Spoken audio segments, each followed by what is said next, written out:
Superman 4: The Quest for Peace is a 1987 superhero film directed by Sidney J. Furie and written by Lawrence Connor and Marc Rosenthal from a story by Christopher Reeve, Connor, and Rosenthal based on the DC Comics character Superman.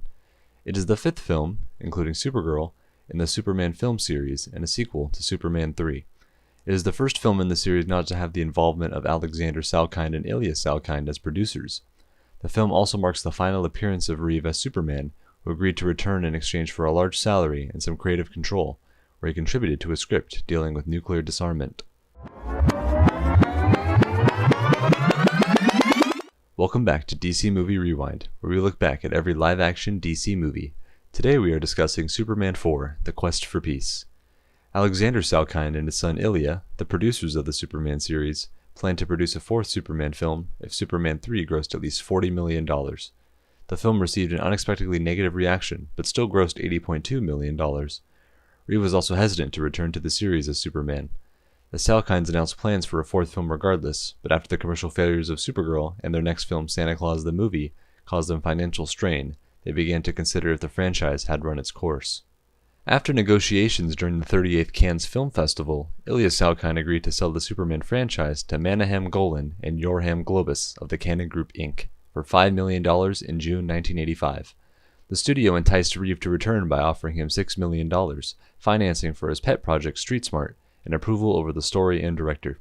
Reeve pitched a storyline focused on the nuclear arms race in protest of the breakdown of the Reykjavik summit and U.S. President Ronald Reagan's military buildup and skepticism towards arms control. His story was accepted, and he was also considered for the film's director. Although he was allowed to direct some second-unit scenes, he was ultimately deemed too inexperienced for the full-time job.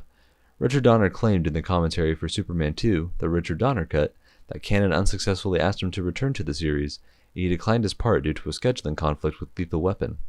Wes Craven was originally hired by Cannon Films to direct the film, but he and Reeve did not get along well, and Reeve demanded that a new director be brought in. Although Reeve recommended Ron Howard, Sidney J. Furie was hired. Now, let's talk about the production. The movie was produced by the Cannon Group and distributed by Warner Bros. It was directed by Sidney J. Furie. The movie was written by Lawrence Connor and Marc Rosenthal. The movie was also produced by Menahem Golan and Yorham Globus. Shortly before production began at Elstree Studios on September 27, 1986, Cannon reduced the budget from $36 million to $17 million. Part of the problem was that Cannon financed its films by selling the television and home video rights in advance, which failed with films with a budget of over $5 million. The studio had also gone 6 years without a major hit. The studio was narrowly saved from bankruptcy after a deal with Warner Bros. Pictures to provide $75 million to repay its loans in exchange for distribution rights to its upcoming films, including Superman 4, which provided enough confidence in the studio for a $65 million line of credit from First Bank of Boston. During the production, the filming and special effects crews of the first three films were replaced with cheaper Israeli crews. Principal photography concluded at the beginning of January 1987. According to John Cryer, who played Luthor's nephew Lenny, Reeve had taken him aside just before the release and told him that it was going to be terrible. Although Cryer enjoyed working with Reeve and Hackman, Cryer claimed that Cannon ran out of money during the production and ultimately released an unfinished film. The film was shot at multiple locations around England. The Metropolis Metro train scene at the beginning of the film was shot at the now-abandoned Aldwych Tube Station, and the city of Milton Keynes was used to represent the UN headquarters in New York. The film had a royal premiere at the Leicester Square Theatre in London on July 23, 1987, attended by Prince Charles and Princess Diana. The film was widely released to theaters the next day. It stars Christopher Reeve, Gene Hackman, Jackie Cooper, Marc McClure, John Cryer, Sam Wanamaker, Jim Broadbent, Mariel Hemingway, and Margot Kidder. It had a budget of $17 million and made $36.7 million in the box office. It currently has a 15% critic score and a 16% audience score on Rotten Tomatoes, a 3.8 out of 10 on IMDb, and a 24 Metacritic score. In the US and Canada, it opened in 1,511 theaters and grossed $5.6 million during its opening weekend, ranking 4th at the box office. The movie grossed $15.6 million in the United States and Canada and $14.6 million internationally, for a worldwide box office gross of $30.2 to $36.7 million. Of the four Superman films starring Reeve, The Quest for Peace fared the worst at the box office, and the series went dormant for the following 19 years. Reeve regretted his decision to be involved in the film. Plans were made to make a Superman 5, but they never came to fruition. Reeves' 1995 paralysis made any further development of sequels involving him in the starring role impossible. Time Warner let the Superman feature film franchise go undeveloped until the late 1990s, when a variety of proposals were considered, including several that would reboot the franchise with different versions of the characters and settings. Eventually, in 2006, a soft reboot of the series, Superman Returns, was released and disregarded the events of Superman 3 and the Quest for Peace, though the Arrowverse crossover event Crisis on Infinite Earths seemed to indicate that both Superman 3 and Returns were in the same canon. A novelization was also released in 1987, along with the premiere of the film. According to writer Marc Rosenthal's commentary on the 2006 DVD, in the gallery of deleted scenes included on the disc, there are approximately 45 minutes of the film that have not been seen by the general public. They were deleted following a failed Southern California test screening. The Nuclear Man that appears in the film is actually the second Nuclear Man that Luthor created. Cut scenes featured the original Nuclear Man engaging Superman in battle outside the Metro Club and being destroyed by the Man of Steel. The first Nuclear Man was somewhat more inhuman looking than his successor, and resembled, in both looks and personality, the comic book character Bizarro. Luthor postulates that his Nuclear Man wasn't strong enough, and hatches the plan to create the second Nuclear Man within the Sun as a result. Not all of the deleted scenes made it to the deluxe edition of the DVD, including a scene depicting Clark Kent visiting the graves of his foster parents. This scene was to have preceded the film's theatrical scene where Clark returns to Smallville to meet the contractor in hopes of selling or leasing the Kent farm. A deleted scene about Lacy Warfield and Clark Kent's romance, showing them dancing in the Metro Club, was also not released on disc. Before the failure of Superman 4: The Quest for Peace, Cannon Films considered producing a fifth film with Albert Payan as director. Cannon's bankruptcy resulted in the film rights reverting to Alexander and Ilya Salkind. Under the Salkinds, their sequel was initially titled Superman: The New Movie, but was later called Superman Reborn. The film was intended to revive and continue the franchise after Superman 4. Both Christopher Reeve and Margot Kidder were expected to reprise their roles. The villain would have been Brainiac. The story had Superman dying and resurrecting in the shrunken, bottled Krypton city of Kandor. The premise of Superman's death and rebirth coincidentally predated the 1992 The Death of Superman comic book storyline.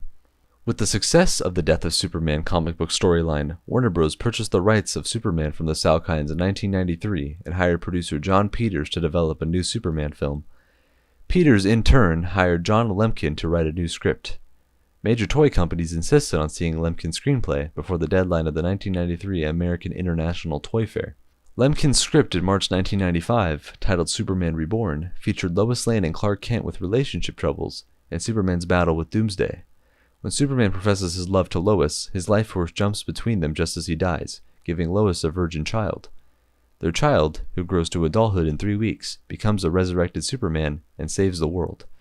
Warner Bros. Did not like the script because of the similar underlying themes with Bruce Wayne's obligations of heroism found in Batman Forever. To rewrite Lemkin's text, Peters hired Gregory Poirier, whose December 1995 script had Brainiac creating Doomsday, infused with kryptonite blood.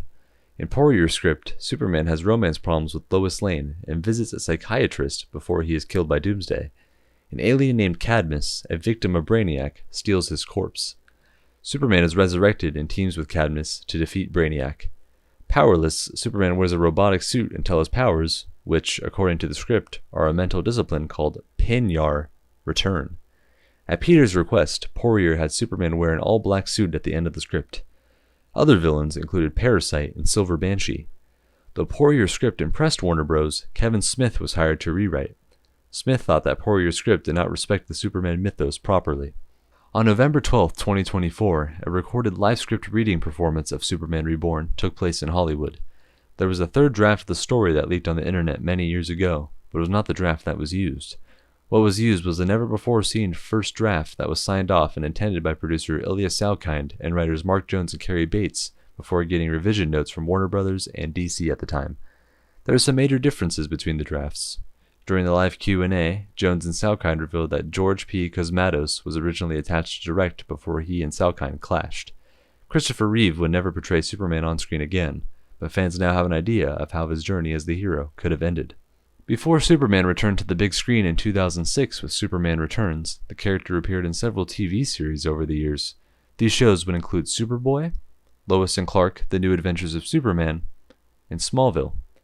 In the latter, Christopher Reeve played Dr. Virgil Swan, and Marc McClure played Dax McClure also appeared in Powerless, Justice League, and Zack Snyder's Justice League. John Cryer would go on to play Lex Luthor himself in the Arrowverse, primarily in Supergirl. A CGI version of Reeve as Superman appears next to a CGI version of Helen Slater's Supergirl for the first time in the Flash film in 2023.